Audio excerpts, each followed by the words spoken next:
দেশ জুড়ে উদ্বেগ বাড়াচ্ছে হামের সংক্রমণ। ময়মনসিংহ, গাজীপুর ও সিলেটে নতুন আক্রান্ত ও মৃত্যুর ঘটনায় সতর্কতা জোরদার করা হয়েছে। ময়মনসিংহ মেডিকেল কলেজ হাসপাতালে হাম উপসর্গে আক্রান্ত আরও এক শিশুর মৃত্যু হয়েছে। এতে চলতি বছরের 17 মার্চ থেকে সেখানে মৃতের সংখ্যা বেড়ে 46 জনে দাঁড়িয়েছে। অন্যদিকে গাজীপুরে গত 24 ঘন্টায় হামে আক্রান্ত আরও 21 শিশু ভর্তি হয়েছে।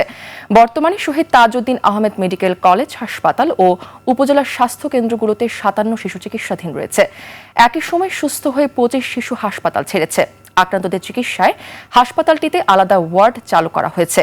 এদিকে সিলেট বিভাগেও হামের প্রকোপ অব্যাহত রয়েছে। গত 24 ঘন্টায় আরও 3 শিশুর মৃত্যু হয়েছে।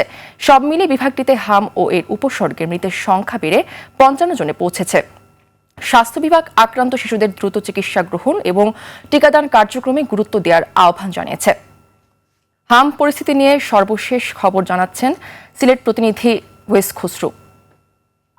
প্রেয়সী, সিলেটে সার্বিক হাম পরিস্থিতি আসলে অপরিবর্তিত অবস্থায় রয়েছে এবং মৃত্যুর সংখ্যাও বাড়ছে।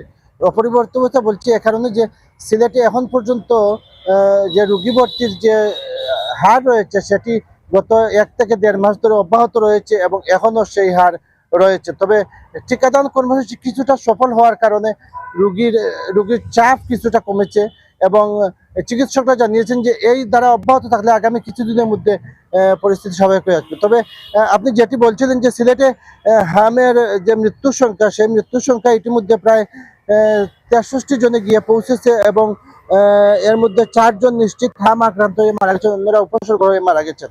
সর্বশেষ গত 72 ঘন্টায় একজন নার্সের মৃত্যু হয়েছে হামে আক্রান্ত হয়ে এবং চিকিৎসকরা জানিয়েছেন এই নার্স সিলেটের একটি হসপিটালে তিনি আসলে হাম আক্রান্ত রোগীদের তিনি সেবা দিতেন এবং তিনি পরবর্তীতে হামের উপসর্গ নিয়ে মৃত্যু হয়েছে। সুতরাং হামের যে অবস্থা সিলেটে সেটি নিয়ে এখনো আসার কোনো বাণী নেই। তবে যেটি হচ্ছে যে সিলেটের পিআইসিইউ এবং এসডিইউ যেটি নিবিড় পরিচর্যা কেন্দ্র, এই দুটিতে আসলে রোগী ভর্তি রয়েছে এবং রোগীর চাপ রয়েছে বলে চিকিৎসকরা আমাদের জানিয়েছেন।